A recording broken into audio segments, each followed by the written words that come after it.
जय गुरुदेव। ओम नमः शिवाय। इस वीडियो में आप सबों के प्रश्नों के उत्तर दिए जा रहे हैं। एक ने प्रश्न लिखा है, ये पारिवारिक प्रश्न है। और क्या चार क्या चार सगे भाई एक साथ एक पत्नी से शादी कर सकते हैं, जैसा कि पहाड़ों में प्रचलन है? और अभी तो बेटियों की जनसंख्या कम होने के कारण पंजाब व हरियाणा में भी इस प्रकार की शादियां हो रही हैं। क्या इस प्रकार की शादियां धर्म सम्मत है? तो उनका उत्तर है कि हाँ, ऐसा तो अनेकों उदाहरण ग्रंथों में है और हमारे जानकारी में भी है। महर्षि लोमस मार्कंडे तो 6 भाई थे, जिनकी मात्र 2 ही पत्नियां थीं। और लोमस मार्कंडे 3 भाई के बाद चौथे नंबर के भाई थे। दूसरा प्रमाण तो स्वयं सूर्य देव की पुत्री छाया का प्रमाण ही है, जिसे पुत्र जिसके पुत्र स्वयं शनिदेव हैं, जिसके साढ़े साथी व अढ़ैया से बहुत सारे लोग परिचित हैं और बहुत सारे लोग दुखी भी रहते हैं। सूर्य पुत्री छाया के 3 पति हैं, जिनके नाम इस प्रकार है: देवनस, तारिक और तुम्ब। पहला नंबर है देवनस, दूसरा नंबर है तारिक और तीसरा नंबर है तुम्ब।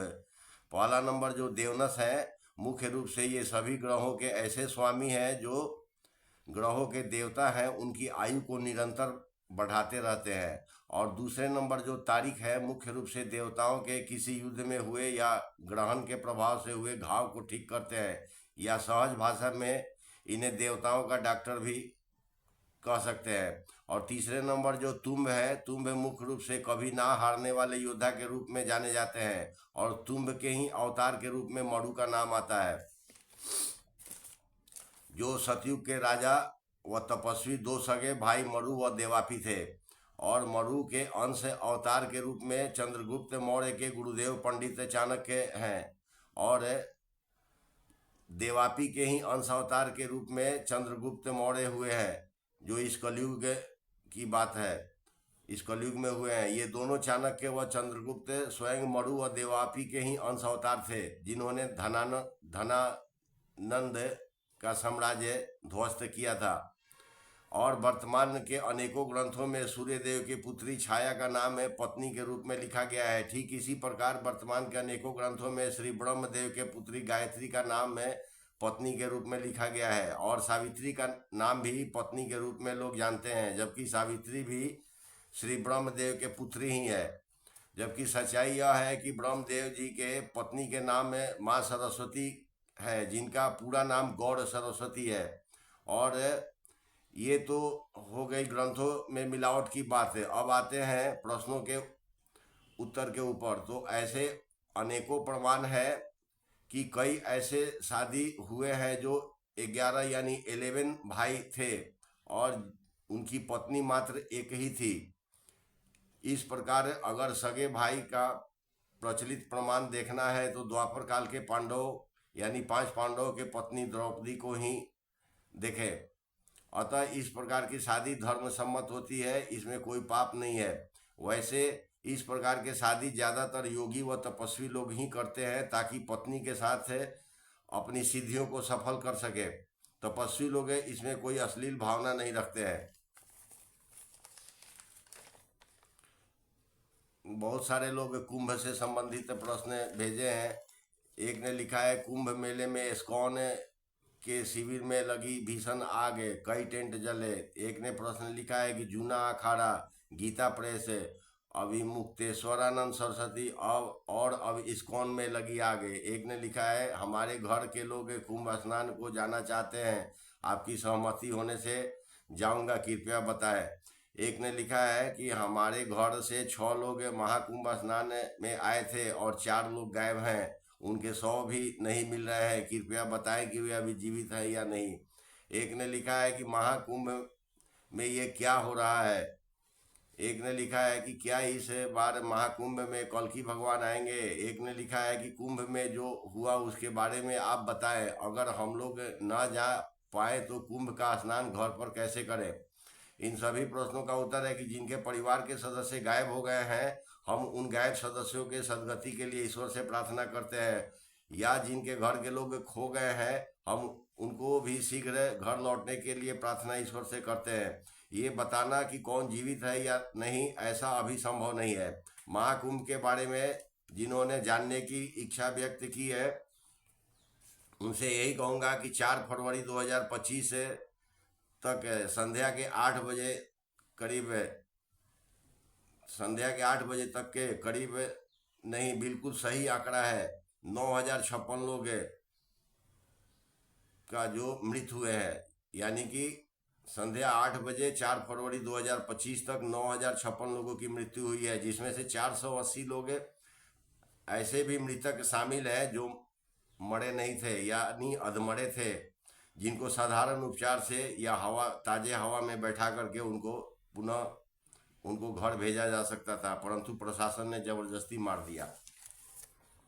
वैसे घर पर ही महाकुंभ का स्नान संभव है। इसके लिए त्रिवेणी संगम में के 2 बूंद जल को अपने घर के जल में मिलाकर स्नान करें, या घर के साधारण जल में स्नान करके महाकुंभ के स्नान का पुण्य चाहते हैं तो भी संभव है। इसके लिए गर्ग संहिता के 4 अध्याय में लिखा गया है, गंगा तुलसी वह घना चाहे घना घटघोर, जो चाहे वो पाए पनघट नीर छाव।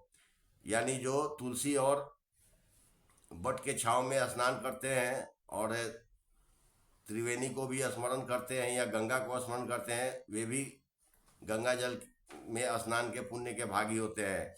एक और ग्रंथ है रुद्रयामल तंत्र साधिका के 9वें अध्याय में भगवान वृषभ देव ने बताया है कि जो लोग अपने घरों में माँ गंगा के पावन मंत्र को सिद्ध कर ले, उन्हें घर में भी गंगा स्नान का पुण्य प्राप्त होता है। माँ गंगा के मंत्र इस प्रकार है, ओम गंगे च कावेरी च गंगे तुम्भम तुम्भ्यम च गंगे लक्ने च वानिष्यति। तथा जिन्होंने लिखा है कि महाकुंभ में ये क्या हो रहा है, तो वे जान जाएं कि केंद्र व राज्य सरकार के द्वारा संभोग की वस्तु कॉन्डोम यानी 5 लाख कॉन्डोम को बांटा जा रहा है। परिणाम स्वरूप बार बार महाकुंभ में अग्नि प्रलय हो रहा है और नाथ पंथ के नाम को खराब करने वाला नालायक शिखंडी सीएम योगी नहीं भोगी आदित्यनाथ अपनी बहन के लिए वीवीआईपी भत्तार की तलाश से कुंभ मेले में कर रहे हैं। इसलिए पूरा प्रशासन वीआईपी की सुविधा देने में व्यस्त है। इस कारण से दुर्घटनाएं हो रही हैं।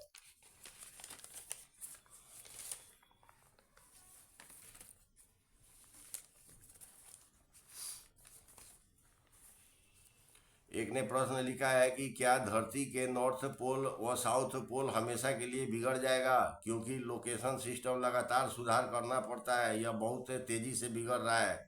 तो उनका उत्तर है कि हाँ, अभी के समय में लगातार लोकेशन सिस्टम बिगड़ रहा है, इसलिए विमान दुर्घटना भी लगातार बढ़ रहा है और यह इतना ज़्यादा निकट भविष्य में बिगड़ जाएगा कि भय से लोग विमान यात्रा करना छोड़ देंगे। परंतु ऐसा सिर्फ युग परिवर्तन के लिए ही होगा, क्योंकि 7 दिन का रात है वह 7 दिन के जो रात और दिन का अंधकार है, इसी के प्रभाव से होगा। जब 7 दिन और 7 रात का अंधकार होगा, तब धरती 67 यानी 67% झुक जाएगा। उसके बाद पुनः धरती अपने स्थान पर आएगी। तब वर्तमान के सूर्य व चांद 7 खंडों में बट जाएगा। तब के ग्रह नक्षत्रों के अनुसार पूरे पृथ्वी का समय एक होगा, यानी एक ही समय में दिन व एक ही समय में रात पूरे पृथ्वी पर होगा। एक ने प्रश्न लिखा है कि ग्लोबल वार्मिंग घटेगा। वैज्ञानिकों ने तो अनेकों समुद्र किनारे के शहरों के लिए खतरनाक संदेश दिए हैं, कृपया इस पर प्रकाश डालें। तो उनका उत्तर है कि ग्लोबल वार्मिंग तो सरकार अपने कुकर्मों को छिपाने के लिए बोलते हैं और इसके दुष्परिणाम से बचने के लिए कुछ भी नहीं करते हैं। सब इकट्ठा होते हैं, पार्टी मनाते हैं और खाते पीते हैं, फिर सब चले जाते हैं। थोड़े समय बाद भयंकर दुष्परिणाम आने वाला है, तब सरकारों को पता चलेगा और पब्लिक को भुगतना पड़ेगा। जब सूर्य का खंड प्रलय होगा, जैसे प्रत्येक महीने एलन मस्क के सैकड़ों सैटेलाइट गिर रहा है, ठीक उसी प्रकार पूरा अंतरिक्ष स्टेशन भी पृथ्वी पर गिरेगा। तब शक्तिशाली देशों की शक्ति का सही पता चलेगा। फिर लगातार फुलझड़ी गिरते रहेंगे।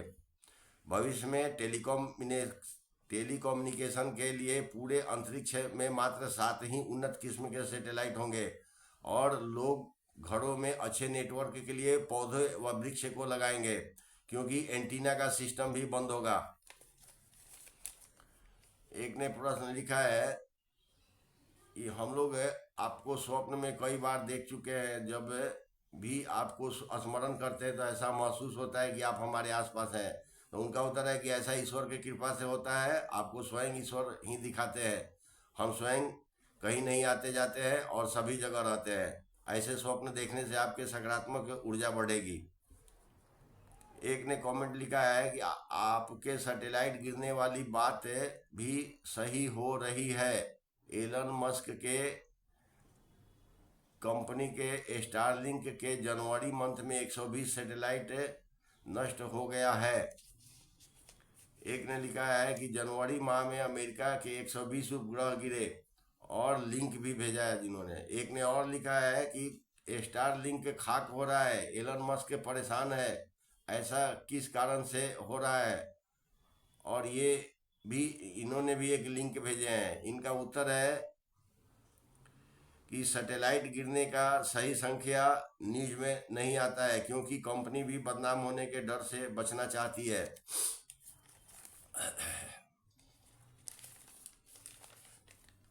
स्टारलिंक के नवंबर 2024 में 403 यानी 403 सैटेलाइट गिरे हैं और दिसंबर 2024 तथा 31 जनवरी 2025 तक यानी 2 महीने में 971 यानी 971 सैटेलाइट गिरे हैं। यानी नवंबर, दिसंबर व जनवरी 2025 तक 1374 यानी 1374 1374 स्टारलिंक के उपग्रह गिरे हैं और यह लगातार गिरेगा क्योंकि द्वापर काल के एक योद्धा का ट्विटर अकाउंट बंद करके पीएमओ इंडिया और यूपी पुलिस को शिकायत ट्विटर के द्वारा की गई है, यानी की गई थी। हालांकि शिकायत का कुछ भी असर द्वापर के योद्धा के ऊपर नहीं पड़ा, बदले में 1374 सैटेलाइट इसके ही गिर गए और जो ही पूजनीय श्री महाकाल की आज्ञा होगी त्यों ही ये सभी सैटेलाइट वर्तमान के राजभवनों पर गिरने लगेगा जहां से सरकारें चलती हैं और इसका प्रभाव पूरे पृथ्वी पर होगा। और द्वापर के योद्धाओं ने तय कर दिया है कि एलन मस्क का कोई भी कार्य सफल नहीं होने देंगे, यानी प्रत्येक दिन कम से कम उसके 9 सैटेलाइट गिराए जाएंगे। ये द्वापर के योद्धाओं ने तय कर दिया है। यहाँ 2 प्रश्न लेते हैं। एक ने लिखा है कि युग परिवर्तन का 6वां व 7वां चरण कब शुरू होगा। एक ने लिखा है कि 11 दिनों वाला कार्य 5वां चरण में होगा या बाद में। लोग यहाँ कैसे जानेंगे, यहाँ नेटवर्क नहीं रहेगा। तो आप दोनों के प्रश्नों का उत्तर है कि अभी 5वां व 6वां चरण एक साथ चल रहा है, इसलिए 11 दिनों वाला कार्य भी कभी भी हो सकता है। और जहाँ इंटरनेट नहीं रहेगा वहाँ के लोग आकाशीय लक्षण को देखकर समझेंगे। आकाशीय लक्षण की जानकारी अनेकों पुराने वीडियो में बताई गई है और जो भक्त हैं या द्वापर के योद्धा हैं या जो हमारे प्रिय दर्शक हैं उनके इंटरनेट हमेशा रहेगा।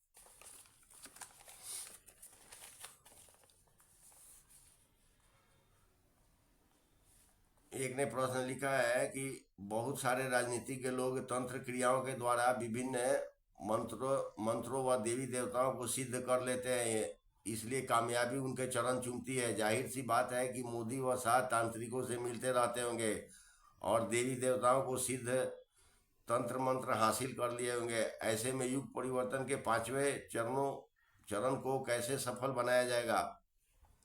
उनका उत्तर है कि जब भी युग परिवर्तन होता है तब सारे मंत्रों व तंत्रों को अचल बना दिया जाता है, इसलिए प्राप्त सिद्धियां भी निष्क्रिय या नष्ट हो जाता है। ऐसे में जो प्रभारी देवता नए युग में पृथ्वी व पृथ्वीवासियों को ले जाएगा उसकी ही इच्छा मात्र चलती है और सभी देवी देवता उसके अधीन ही कार्य करते हैं। ऐसे में पहले से प्राप्त बड़े बड़े सिद्धि धारकों के मौत का कारण बन जाता है, यानी युग परिवर्तन के अंत में सिद्धियां उल्टा कार्य भी करने लगती हैं। इस संबंध में विस्तार से भविष्यवाणिका के अनेकों ग्रंथों में बताया गया है। एक ने प्रश्न लिखा है कि भविष्यवाणिका ग्रंथ के रचयिता श्री अच्युतानंद दास व पंचसखाओं का जन्म पुनः हुआ है या कब होगा? तो उनका उत्तर है कि उनका जन्म होने का जो बात है नेवार में लिखा गया था वो 100% कथित कर दिया गया है। अब सभी पंचसखा अपने कुछ प्रमुख मित्रों व शिष्यों के साथ 6.5 वर्ष के बच्चे के रूप में नए युग में प्रकटीकरण करेंगे। फिर बाद में ये समय के अनुसार बड़े होते रहेंगे। ऐसा इसलिए कि इनके पूर्व जन्म की सभी बातें याद रहे, अतः इनका जन्म नहीं होगा, ये प्रकट होंगे। एक ने प्रश्न लिखा है कि हमें इस धरती पर आने से पूर्व हम कहाँ थे, ये कैसे जाने? तो इनका उत्तर है कि इसकी विस्तार से जानकारी कुछ ग्रंथों में है, जैसे रुद्रयामल तंत्र साधिका के गणेश माला अध्याय में वर्णित किया गया है। इसके अनुसार गुरु ग्रह बृहस्पति देव जीवों के प्राण वायु के मुख्य कारक हैं। इन्हीं की दया से जीव प्राण वायु लेते हैं, और इसी अध्याय में यह लिखा गया है कि 1,30,000 जीवों के प्राण की रक्षा बृहस्पति देव स्वयं करते हैं, जिसमें मनुष्य भी आते हैं। और प्रत्येक मनुष्य के शरीर के पैर के एड़ी के पास या तिल के निशान के आधार पर इसकी जानकारी दे दी जाती है, जिसमें स्पष्ट होता है कि पृथ्वी पर आने से पूर्व वो व्यक्ति पहले कहाँ था। और कहाँ था से पता चलता है कि पूर्व में इसके कैसे कर्म या कर्म फल रहे होंगे। इसके साथ ही ये प्रश्नों का उत्तर समाप्त हुआ। वीडियो देखने के लिए बहुत बहुत धन्यवाद। ओम नमः शिवाय।